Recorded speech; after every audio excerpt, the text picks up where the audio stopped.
अरविंद केजरीवाल, अरविंद केजरीवाल, अरविंद केजरीवाल, आम आदमी पार्टी।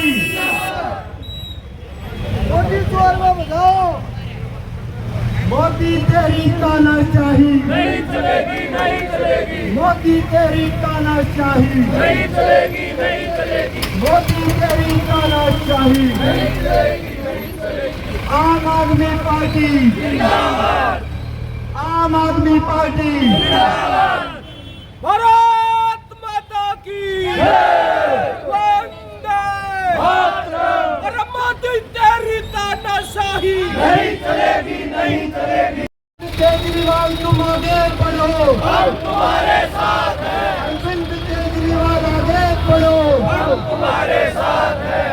मोदी तेरी तानाशाही नहीं चलेगी, नहीं चलेगी, मोदी तेरी तानाशाही। नहीं चलेगी, नहीं चलेगी।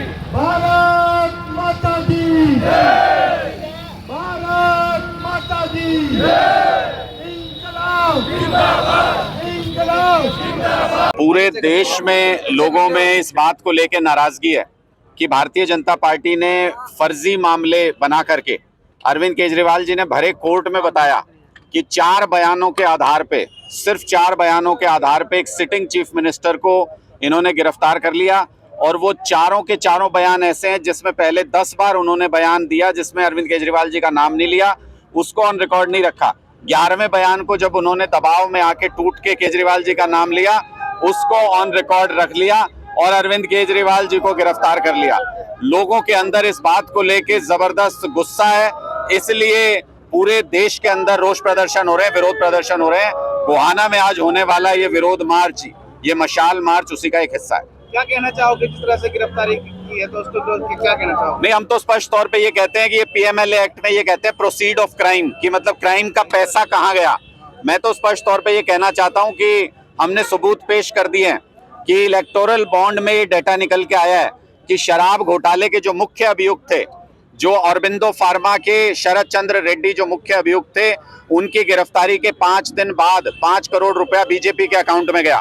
और कुल मिला के उनकी जमानत जब उन्होंने अप्लाई की तो ईडी ने उसका विरोध नहीं किया, और जब जमानत हो गई तो कुल मिला के 60 करोड़ रुपया शराब के, इस शराब घोटाले के मुख्य अभियुक्त ने भारतीय जनता पार्टी के अकाउंट में दिया है। तो ये क्राइम का पैसा, प्रोसीड ऑफ क्राइम तो भारतीय जनता पार्टी के अकाउंट में जा रहा है, जिससे वो 5 स्टार जगह जगह पे अपने दफ्तर बना रहे हैं। हमारा ये कहना है कि नड्डा साहब की जांच कब करोगे, मोदी जी को सम्मन कब दोगे, कब अमित शाह जी को गिरफ्तार करोगे, तो चुप्पी साध जाती है ईडी भी, सीबीआई भी, सारी एजेंसियां। ईडी तो कह रही है कि गोवा चुनाव में 100 करोड़ रुपए का जो है चंदा दिया गया है आप पार्टी द्वारा। तो भारतीय जनता पार्टी के एजेंट है ईडी, तो वो तो कहेंगे ही।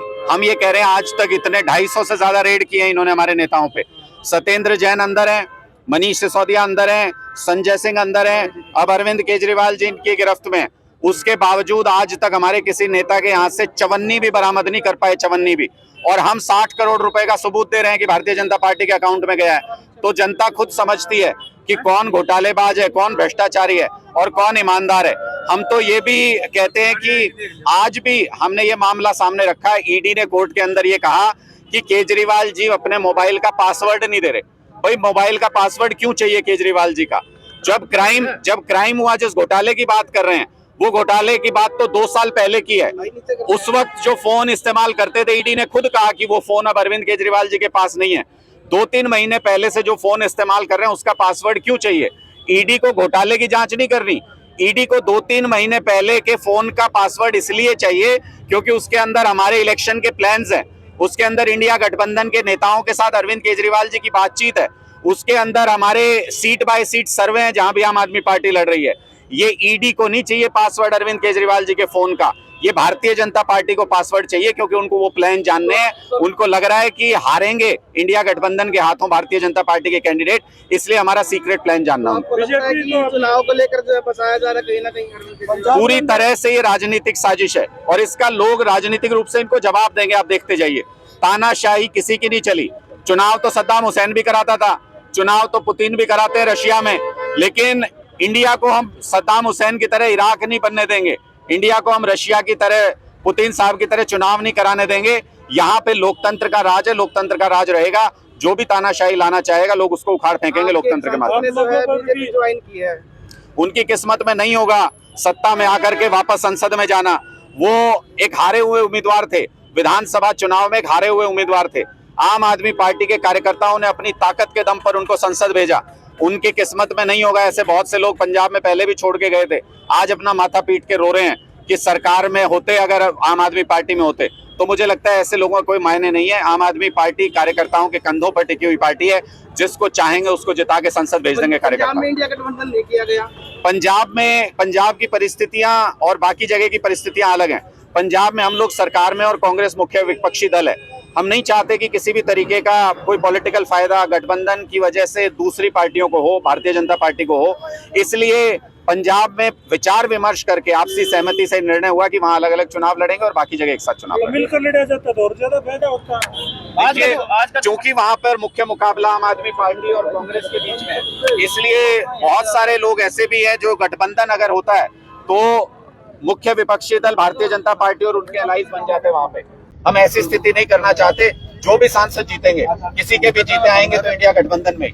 इसलिए 13 की 13 सीटों का लक्ष्य लेके आम आदमी पार्टी वहां पे चल रही है और वहां हम इतने मजबूत भी हैं कि अपने दम पे 13 सीटें ला सकते हैं। आज का क्या है वो इंडिया गठबंधन का है, आम आदमी पार्टी का। आज का प्रदर्शन अरविंद केजरीवाल जी की गिरफ्तारी के खिलाफ है। आज का प्रदर्शन ईडी की राजनीतिक साजिश के खिलाफ है। आज का प्रदर्शन भारतीय जनता पार्टी के उस डर के खिलाफ है जो वो आम आदमी पार्टी और इंडिया गठबंधन से डर रहे हैं। सभी आमंत्रित हैं, बहुत सारे सामाजिक कार्यकर्ता भी यहाँ पर हैं, बहुत सारे आम आदमी पार्टी के कार्यकर्ता भी यहाँ पर हैं। इस तरीके के जो भी कार्यक्रम होते हैं उसमें सभी लोग आमंत्रित हैं। जो भी विरोध जताना चाहते हैं वो सब आ सकते हैं। आम आदमी पार्टी कांग्रेस के साथ गठबंधन किए हुए, जबकि सबसे पहले आम आदमी पार्टी ने तो कांग्रेस पर ही भ्रष्टाचार के आरोप लगाए। बहुत से लोग ये सवाल पूछते हैं कि आप तो कांग्रेस पे कई सारे सवाल खड़े करते थे, कई मुद्दों के ऊपर उनके ऊपर सवाल खड़े करते थे, फिर ये गठबंधन क्यों? हमारा कहना स्पष्ट है कि ये देश बचाने के लिए गठबंधन किया है और देश बचाना सबसे महत्वपूर्ण है। कल को अगर चुनाव ही नहीं होंगे, तानाशाही आ जाएगी, तो फिर अच्छे और बुरे में से आपका चुनने का अधिकार भी चला जाएगा। आपका वो अधिकार बना रहे और भ्रष्टाचार के खिलाफ और बाकी मुद्दों के ऊपर लोकतांत्रिक तरीके से वो लड़ाई लड़ी जा सके, इसलिए हमने ये गठबंधन किया है। इसलिए ये इंडिया गठबंधन देश को और लोकतंत्र को, संविधान को बचाने के लिए जो बाबा साहब ने बनाया था, उस संविधान की रक्षा के लिए गठबंधन किया गया। आप लोगों पर लाठीचार्ज हुआ क्या? देखिए, ये कायर लोग ही ऐसी हरकत करते हैं। उनको ये गुमान है कि शायद सत्ता में हमेशा के लिए वही रहेंगे, इसलिए उन्होंने मुंह बंद करना चाहा कि जो भी हमारे खिलाफ आवाज उठाए उसका सिर फोड़ दो, उनकी आवाज बंद कर दो, उनको जेल में डाल दो। लेकिन तानाशाही किसी की नहीं चली। ये लोकतांत्रिक देश है। देश के लोगों ने 300 साल संघर्ष करके आजादी हासिल की थी।